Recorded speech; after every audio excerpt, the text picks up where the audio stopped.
Allez, Iboun, on part du côté de Sigri, Iboun, plutôt Mfali, qui va introduire les sujets, qui va il va remplacer Talibé aujourd'hui. On parle de l'exploitation illégale de l'or. Le préfet et des Chinois, 9 Chinois, récemment arrêtés le jeudi, dans le viseur de la justice, Mfali. Oui, nous savons que de ce côté, il y a une sorte d'anarchie. Du côté de Sigiri, mais pas que dans les zones, dans toutes les zones minières. Un peu partout, il n'y a pas de dispositions prises qui soient respectées sur le terrain. Et récemment, au retour de M. Charles Wright, il s'est prononcé sur le dossier. Il avait annoncé les couleurs. Vite, il a mis le pied à l'étrier. Donc hier, il a donné des instructions fermes au procureur de la cour d'appel de Cancan. De prendre des dispositions afin de réglementer l'exploitation sauvage. Parce qu'il faut rappeler un peu le contexte, c'est que avant la prise de cette décision, ce qui se passe de ce côté est extrêmement grave. Tout à fait. Vous avez des étrangers de toute nationalité de la sous-région qui ont pris d'assaut les périmètres miniers. Les sites miniers. Et même aussi les périmètres agricoles. Oui, et ça, ce n'est pas seulement, nous parlons aujourd'hui. Au communiqué produit à cet effet par le ministre nous parlons peut-être du cas de Sigiri, mais ça s'élargit un peu. Vous prenez à Mandiana, c'est la même chose. Vous prenez à Kirouane, c'est la même chose. Donc, dans toutes les zones minières.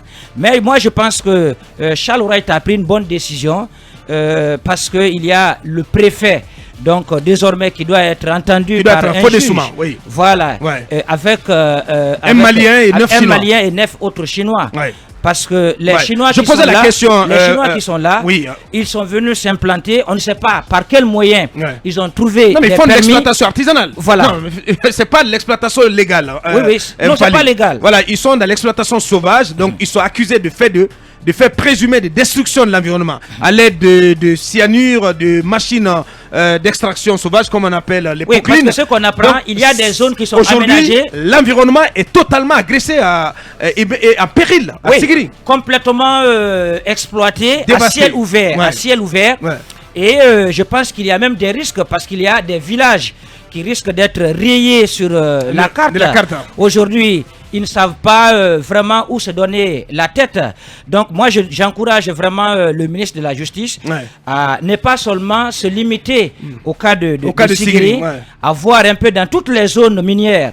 Et il y a aussi dans les zones où on exploite notamment le diamant, où, en Katimini, vous voyez par notamment exemple du côté de Kerewane, à Banankoro. Kerewane, Massanta, vous avez des zones où des zones... Oui, à Massanta également. Katimini, on n'en parle pas beaucoup, mais le diamant est exploité à Massanta. Où les gens viennent en catimini, quelquefois ils n'ont même pas de papier d'exploitation. Alors pas du tout. Avec des étrangers, ils viennent exploiter. Moi je pense que c'est anormal. On a comme l'impression que l'État a foutu le camp en République de Guinée. Donc j'encourage vraiment le ministre Charles Wright à prendre le taureau par le cornes et aller au fond même donc de cette réforme qui est enclenchée. Mais moi je pense qu'il y a assez de ramifications parce que au niveau de la direction préfectorale des mines de Sigiri. Voilà, je pense que de ce côté, il doit y avoir des interpellations. Même au niveau du ministère. Même au niveau du ministère des mines et de la géologie. Moi, je me demande d'ailleurs pourquoi pas le ministre qui doit être entendu parce que moi je pense que les gens ne peuvent pas aller falsifier des papiers comme ça pour aller s'implanter. Tu veux des ennuis judiciaires pour Moussa Magasuba? Non, je ne le souhaite pas, mais il faut qu'il y ait de la transparence. Des étrangers, surtout des Chinois, ne peuvent pas venir s'accaparer des sites, les exploiter et donc de leur propre gré et aller comme ça. Je pense que c'est anormal. Oui, allez-y. Moi j'ai une autre lecture de cela. Moi je suis pas du tout d'accord avec cette démarche de Charles Wright. Déjà, j'ai l'impression que tu n'es jamais d'accord avec Charles. Oui, mais quand même, ce n'est pas le procureur. Tous les jours, c'est injonction. C'est à croire qu'il n'y a pas de procureur. Ça, c'est le boulot des procureurs. C'est eux qui doivent travailler.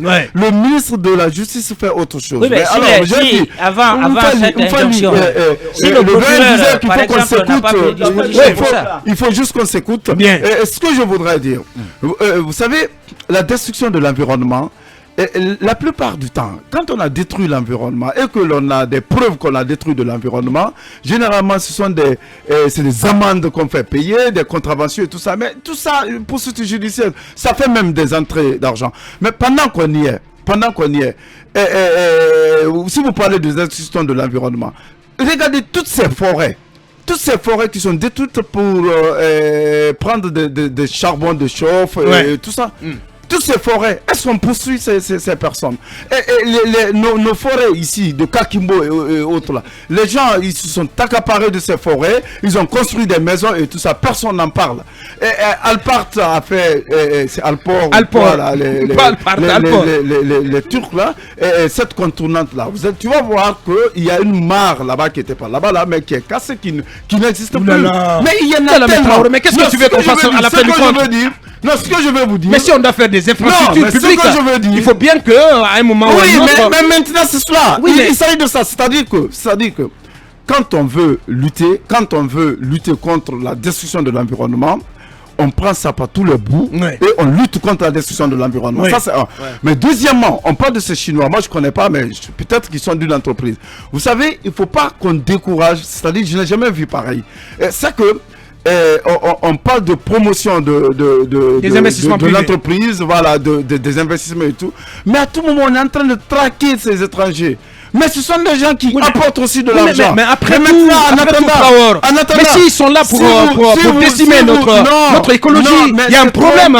Vous ne pouvez pas défendre cela. Pour le moment, je rappelle qu'ils sont ni dans l'exploitation industrielle, ni dans l'exploitation semi-industrielle. Ils sont dans l'exploitation illégale. Pour le moment, Charles White dit qu'il a appris. Et on n'a pas encore, ils ne sont pas condamnés. En exécution. Non, il donne suite à la réquisition. Quand tu lis son document, il dit qu'il a appris, qu'il y a eu par conséquent conformément à tout ça. Voilà, il dit qu'il a appris des choses comme ça. Moi, ce que je veux en application, en exécution de la réquisition du ministre de l'administration du territoire. On ne peut pas, tous les matins, on ne peut pas vivre sous cette terreur-là. C'est-à-dire, tous les matins, il y a un ministre qui est censé être le ministre de la justice et des droits de l'homme et ainsi de suite, des droits de l'homme. Tous les matins, c'est de faire des injonctions au procureur. Le procureur, il est là pourquoi? À la fin, il ne travaille pas, ces procureurs. Il faut attendre quand même de vous demander. Décider qu'ils disent il faut poursuivre Abouaka parce que il veut ouvrir une enquête sur le PM. Et puis après, paf, et tout ça, tous les matins. Finalement, il y a un climat de terreur, on ne sait plus, on ne peut pas travailler. Mais dans le cas d'espèce, c'est quand même un préfet en activité qui est visé, qui est dans le collimateur de la justice. Quel regard là-dessus? Non, pas dans le collimateur de la justice, d'abord dans le collimateur de Charles White. Mais c'est la justice. Il a donné injonction. La justice n'est pas le ministre de la justice. Mais c'est le ministre de la justice qui c'est différent. C'est ça l'amalgame. Lui, voilà, il fait comme s'il était la justice. C'est le ministre de la Cependant, justice. il est le ministre de la justice. C'est le ministre de la justice. Il est chargé d'appliquer la politique pénale du gouvernement, comme on dit. Mais il n'est pas chargé de poursuivre les gens. Jusqu'à preuve du contraire. Donc il n'est pas procureur. C'est le ministre de la justice qui est vraiment le garant de la justice. C'est lui qui est le responsable de cette maison. Et de ce point de vue, on ne peut pas vraiment l'empêcher d'avoir des droits de regard sur un certain nombre de faits. Je note que depuis que Charouette, par-ci, par-là, est en train d'interpeller par-ci, de poursuivre par-là, vous avez vu que ça contribue à moraliser un peu les activités économiques en Guinée. Aujourd'hui, vous avez... Ce n'est pas du tout ce que pense Traoré, pas du tout. Oui, c'est son point de vue. Mais moi, je dirais bien... Même toi,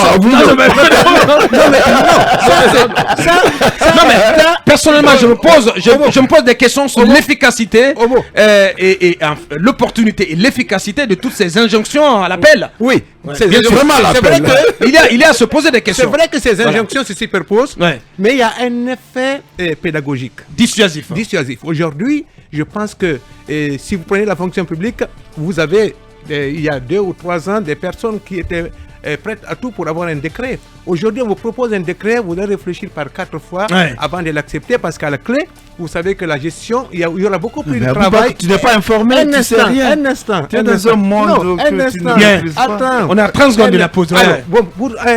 On y reviendra. Forcément. Par rapport à cette coupe, je vais dire qu'aussi longtemps que les préfets, les sous-préfets, les présidents de CRD qui sont les ennemis de la démocratie et qui sont aussi les ennemis du développement, aussi longtemps que ces personnes-là ne sont pas maîtrisées, il y aura toujours coupe de bois. La frontière, nous avons près de 300 km de frontière avec les pays voisins. Il n'y a personne pour contrôler. Le bois, ça se coupe, ça sort ça sort parce que à la clé, même ces gardes qui sont chargés de protéger la forêt, ils sont parfois dans... C'est tout un réseau. C'est tout un réseau. Allez, on va y revenir, Ibn Conté, voilà, et Ibrahim Koné, le patron du quotidien national, le Auréa. On va y revenir après la pause pour nos conseils achats et un point info avec la rédaction. On revient pour cette fois-ci certainement parler de ces détentions d'acteurs politiques et de la société civile. L'OIF qui a donné, en tout cas, a déploré cet état de fait cette semaine à l'issue de son sommet qui s'est tenu du côté de la Tunisie sur l'île de Djerba, avant donc de nous intéresser aux obsèques de feu Adja Mariama Fofana, la défunte mère de Fonike Mengue. On revient dans quelques minutes.